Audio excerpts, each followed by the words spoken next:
संसद भवन यानी लोकतंत्र का विश्वास गृह या पूजन स्थल।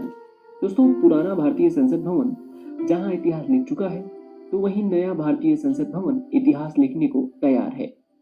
आइए पुराने भारतीय संसद भवन के ऐतिहासिक पन्नों को पलटते हैं।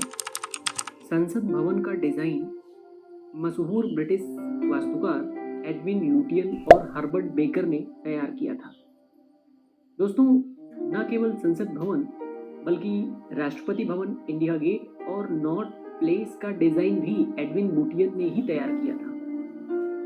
भवन की गोलाई का आकार एमपी के मुरैना स्थित 64 योगिनी मंदिर से प्रेरित था। यानी भले ही वास्तुकार ब्रिटेन के थे, लेकिन उन्होंने भारतीय मजदूरों के साथ मिलकर भारतीय परंपरा का निर्वहन किया था। भवन का गोलाकार अशोक चक्र का प्रतीक है। गोलाकार इमारत एक तरह निरंतरता का प्रतिनिधित्व करती है।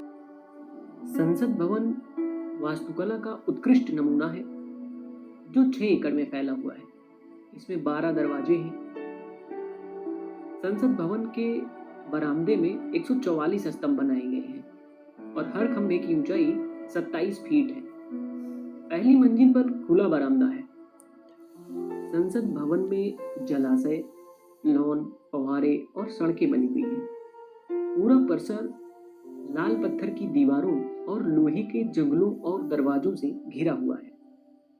इस मौजूदा संसद भवन की इमारत में आजादी के बाद 1956 में 2 और फ्लोर तैयार किए गए थे।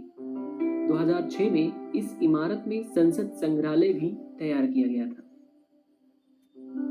संसद भवन के केंद्र बिंदु में सेंट्रल हॉल का विशाल वृत्ताकार ढांचा है। इस गुंबद का व्यास 98 फीट और इसकी ऊंचाई 118 फीट है। विश्वास किया जाता है कि यह विश्व के शानदार गुंबदों में से एक है। केंद्रीय कक्ष के 3 तरफ लोकसभा, राज्यसभा और ग्रंथालय के कक्ष हैं। इन कक्षों के चारों तरफ एक 4 मंजिला वृत्ताकार इमारत बनी हुई है। संसद भवन के निर्माण का कार्य 1921 से 1927 के बीच 6 वर्ष में पूरा हुआ। लगभग आज से 100 साल पहले इसके निर्माण में 83 लाख रुपए का खर्च हुआ था। 18 जनवरी 1927 को इस भवन का उद्घाटन तत्कालीन ब्रिटिश वायसराय लॉर्ड इरविन ने किया था। यह इमारत ब्रिटिश सरकार की विधान परिषद हुआ करती थी। संसद भवन के निर्माण के समय यानी 1921 में देश में भारी उथल-पुथल का माहौल था। यह वह दौर था जब भारतवासियों के मन में गांधी जी के नेतृत्व में स्वतंत्रता की हिलोरें उठने लगी थी। देश में खिलाफत और असहयोग आंदोलन का एक दौर चल रहा था, जो कि अपने अंतिम चरण में था। लेकिन ब्रिटिश अत्याचार और शोषण के चरम स्तर ने गांधी के अहिंसक अनुयायियों को भी हिंसक बना दिया और जिसकी परिणति 5 फरवरी 1922 को चौरी चौरा घटना के रूप में हुई, जहां एक तरफ स्वराज पार्टी के द्वारा स्वराज की अवधारणा का उदय हुआ, तो वहीं भारतीय युवा क्रांतिकारी अब उग्र हो चुके थे और अहिंसा को छोड़ हिंसात्मक रूप से स्वतंत्रता प्राप्त करने के लिए तैयार हो चुके थे। और इस दौर में कुछ महत्वपूर्ण घटनाक्रम हुए, जैसे काकोरी कांड, जिसका नेतृत्व चंद्रशेखर आजाद, रामप्रसाद बिस्मिल और अशफाक उल्लाह खान ने किया। इसके अलावा सैंडर्स हत्याकांड जैसे प्रमुख घटनाक्रम हुए। फिर भी इन सारे घटनाक्रमों के बावजूद इस भव्य इमारत का निर्माण 1927 में पूरा हो गया।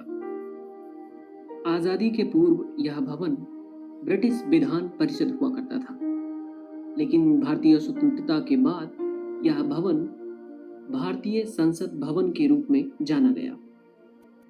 आइए अब समझते हैं कि नई संसद भवन के निर्माण के प्रमुख कारण क्या क्या हैं। नंबर 1 है, पुराने संसद भवन में 545 सीटें ही हैं। 2026 तक तो लोकसभा सीटों में बदलाव होने वाला नहीं है, लेकिन इसके बाद संभव है कि नए परिसीमन के आधार पर सीटें बढ़ जाएं। इसलिए पुराने संसद भवन में नए सांसदों के लिए जगह नहीं बचेगी। पुरानी इमारत में आधुनिक सुविधाएं मुश्किल हो रही हैं, जैसे air conditioning, CCTV, audio video system. दोस्तों, नंबर 3 है, दिल्ली में भूकंप की संभावनाएं बढ़ी हैं और इसके अनुसार पुरानी इमारत इसके लिए तैयार नहीं है। इसलिए किसी भी दुर्घटना जोखिम से बचने के लिए नई इमारत का निर्माण महत्वपूर्ण हो चुका है। आइए अब इतिहास लिखने को तैयार नए भारतीय संसद भवन या आत्मनिर्भर भारत की नई पहचान के बारे में कुछ तथ्य जानते हैं।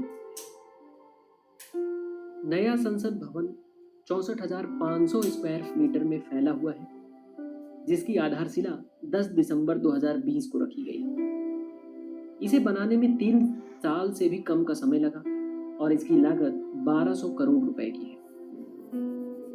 नई बिल्डिंग त्रिकोणीय आकार में है, जिसका डिजाइन गुजरात की HCP कंपनी ने किया है और इसके डिजाइनर बिमल पटेल हैं। बिल्डिंग के निर्माण का कार्य टाटा प्रोजेक्ट्स लिमिटेड को सौंपा गया था। इसमें एक भव्य संविधान हॉल, संसद सदस्यों के लिए एक लाइब्रेरी, कैफे, डाइनिंग एरिया के साथ कमेटी मीटिंग के कमरे की भी व्यवस्था है। भवन के 3 मुख्य द्वार हैं, ज्ञान द्वार, शक्ति द्वार और कर्म द्वार। इसमें VIPs, सांसदों व आगंतुकों के लिए अलग अलग प्रवेश द्वार हैं।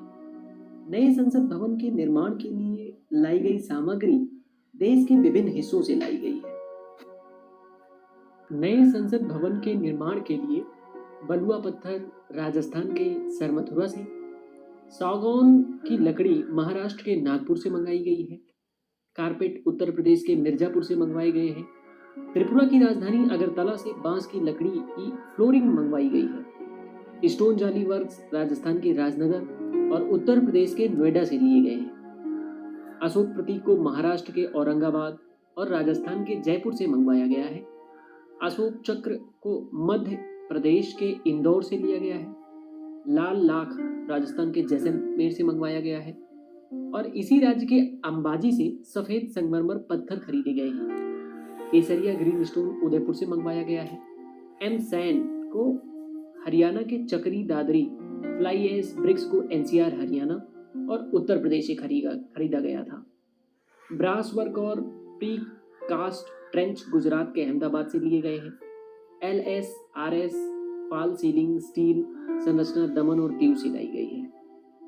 इस प्रकार आत्मनिर्भर भारत के नए संसद भवन के निर्माण में भारत के कोने कोने से सामग्री एकत्रित की गई है।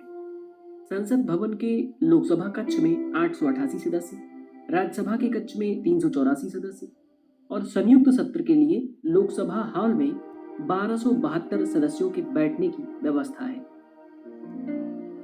दोस्तों, यह जानकारी अगर आपको अच्छी लगी हो तो वीडियो को लाइक करें, वीडियो को शेयर करें, चैनल को सब्सक्राइब करें। Thank you so much for watching this video.